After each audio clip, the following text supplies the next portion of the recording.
Ma'am, speaking of owning the government, kumalat po at sumabog ang balita.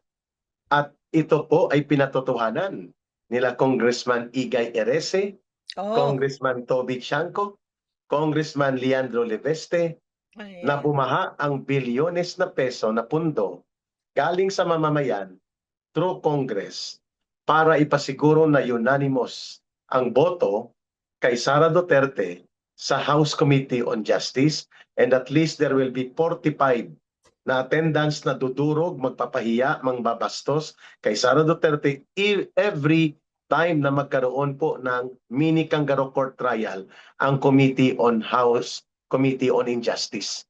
Ma'am, ang lumabas na figure, 650 million ang unang inilabas. Ang pangalawa, during the voting time, for the probable cause, How much all in all? 650 million, dalawang 650 million, 650 million. Ang total, 1.3 billion. At ang nabigyan, ma'am, is according to the list, 48 ang tumanggap.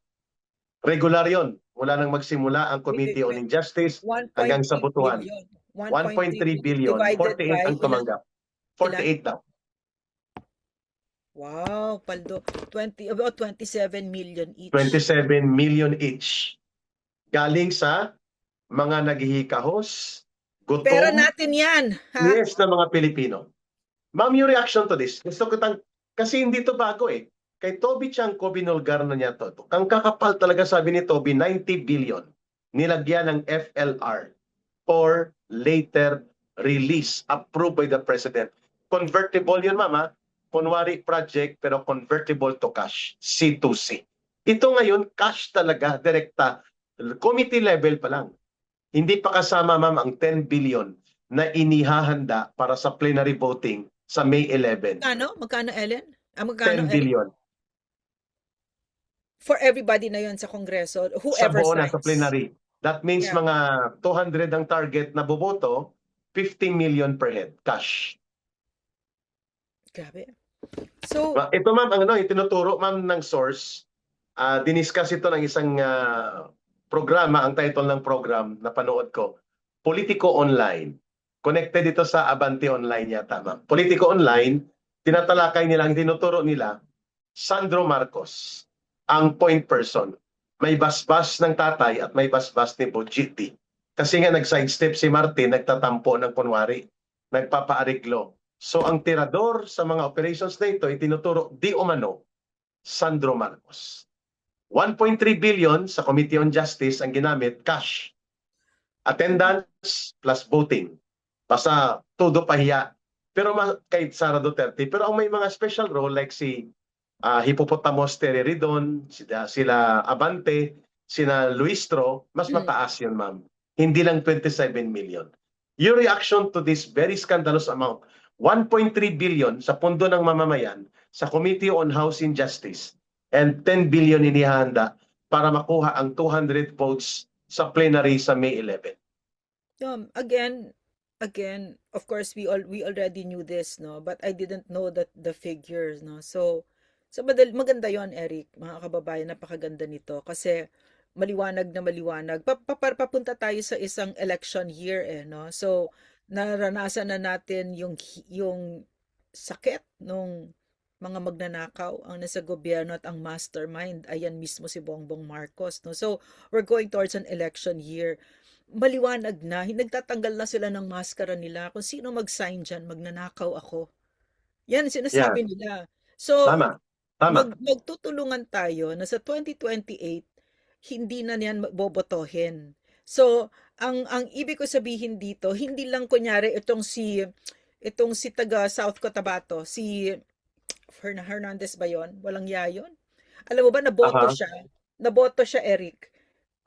Naboto siya kasi yung kanya yung karibal niya na nakaupo nag-sign ng impeachment ni Inday, no? Tapos so nanalo siya kunwari dahil yes, anti-impeachment siya, pero ngayong nakaupo na siya, ngayon nag siya, si Ferdinand Hernandez, South Cotabato District 2. oh, No? So biro mo, nanalo siya at na-unseat niya yung isa kasi yung isa ay ay alam tsaka during campaign 'no, kinikwento ng mga taga Cotabato Mm. kami 'di ba? Yes. Cotabato City kami 'di ba? So, kinikwento ng mga kaibigan ko doon na yun talaga yung he ran on that platform na walang yayan, ganun din si Manggagamit din, ano? Inday. So, alam niya talaga na mga constituents niya ayaw nung impeachment, demonyong impeachment na yan, 'di ba?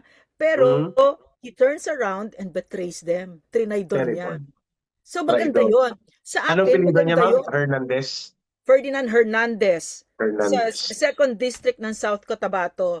Maganda Aha. ito, Eric, kasi nilalabas na nila kung sino sila, 'di ba? Wala nang alinlangan, no? Kabataan Party List. O, puwera pa sa Yes. CPP, magnanakaw pa mga putang inang 'yan. Si Mm. Percy Sandania magnanakaw, akbayan. Yes. Si Si Laila De Antonio Lima, Tino. Antonio Tino, ACT Teachers, si Si Sara Sara Ilago, Ilago. Gabriela. Mga magnanakaw ang mga 'yan, 'di ba? Habol sila na it's so funny, funny talaga. So, galit na galit daw sila kunyari, pinapa-impeach nila si Inday dito sa 125 million, pero yung kabig nila, hayop, 'di ba? Hayop talaga na mga magnanakaw daw si Inday habang nagnanakaw sila, 'di ba? Kaya nga it's not going to work. It's really Mhm. beautiful from my perspective. It's so I I really love what's going on. It's a passion play that's playing right in front of our very eyes kasi nakikita na natin wala nang nagpapanggap Eric, wala na. Mhm. I-off mo yung video, i-off mo yung volume nila para hindi mo naririnig yung bullshit nila, 'di ba? Yan sila Libanan, si Yeah. Shin Gonzales, ano yan, son-in-law ni Libanan yan, no? Isa pa yan, no? Yung Libanan asawa ng din niya, ng Samar. Samar, yes. Samar. Oh, Yeah, so isa yung napakapobre ng kanyang lugar. Tas sa correct. pobre ang lugar at bilyonaryo ang congressman, magnanakaw po 'yon. Nalaman ko pa na si Nonoy Libanan, yung hippopotamus na yon, meron siyang helicopter, meron pang yate, Wow. 'di Ma'am, ba? ang helicopter, ang pinakamababang presyo daw niyan is nasa 400 million. Ang Sana pinakamababang sumabog sa helicopter. sana sumabog sa air. Sana sumabog 'yan, ano. Yeah, we pray for Nonoy, that. mag-ingat ka kasi magic ang bibig ko. Mag-ingat ka kasi talaga magic talaga bibig ko 'pag may sinabi ako nangyayari. So mag-ingat ka, Oo. ha. Magnanakaw ka, putang ina mo, 'di Kita ba? mo sinabi Alam mo matatalo si Abante, natalo talaga. Kaso lang, sinindikato ni George Garcia. pero Eric, grabe 'di ba? Ang kakapal ng mga mukha. Yung sinabi mo totoo 'yon. Isa sa pinakamahihirap talaga na probinsya ang Samar. Samar. Pero yung pamilyang yan Libanan na yan, nakasama si Yes. Shin Gonzales, mga mansyon ng mga bahay niyan. Wow. Very. Nag-Europa ang mga yan, buong pamilya. Tapos alam mo, pag nakita mo sila, ang tataba nila. Hindi ko lang Walang hiya.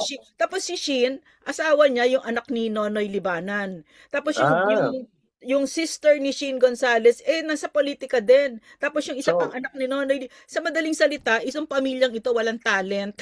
so nag-intermarriage ang mga Intermarriage. kurakot. Ang mga magnanakaw, o parang si ano, nag-asa-asawa pa sila, 'di ba? So pero maganda, 'di ba? Maganda kasing may listahan na maayos.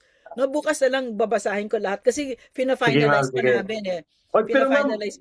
Yeah. may sabi mo nga kung mayroon pong nakakapanlumo at Mm. nakakapaglalagablab ng galit sa katarantaduhan ng paggamit ng binilyon na pinaha Yeah. pasimunong anak ni Marcos Jr., pwede naman yung sabihan si Sandro, hindi ka ba nahihiya Mm. na grabe ang gutom ng mga Pilipino, grabe ang krisis, tapos namumudmud kayo ng pera? Hindi.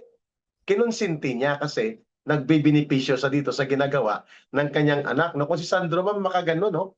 Akala mo, hasyendero na pagmamayari yan ng malawak na lupain ang buong kongreso, no? Ma'am, Alam mo, ito may po, araw din siya. yes, ito May ang araw din. nakakatabang puso. May mga kongresista din Yeah. na mga pumapalag. Yes. Yeah. Halimbawa sa main sponsorship, 12 na po ang kumalas ang signatories nila. And mukhang nakukuha natin, ma'am, nahihirapan si Sandro Marcos, si Bojit D, na kumbinsihin ang at least 41 members ng National Unity Party, Eric, NUP. Eric, Go ahead, ma'am. dapat isipin nila yung kalusugan nitong si Bangag ay ganon, ha? So Sabi ng pag kapatid nategi mismo, siya, oo, sabi ng kapatid mismo. So In sigurado ba kayo? Oo. Sigurado ba kayo? Tsaka talaga magiging president si Inday. So mag-isip-isip kayo. Mag-isip-isip kayo talaga. Yeah. Not only that, ha? Not only that. If you combine all the votes of the 300 plus congressmen, no? Mas maliliit 318. 318, mas malaki pa din yung boto ni Inday kaysa sa kanila. Di Sa hamak na madaling malaki. salita, yeah, sa madaling salita, no, ganyan ang paglalapastangan nila sa atin. Yung Yes. boses natin talagang ginagano nila tayo, pinapatahimik nila na yung pinili natin, no, si Inday Duterte ay tinatanggal nito mga hayop na to, may bayad pa, mga talagang demonyo to mga to. Mga kupal talagang kailangan mawala na to, no, sa politika. Agree. Ang bigwas ng agila, lakas ng bayan, tinig ng katotohanan.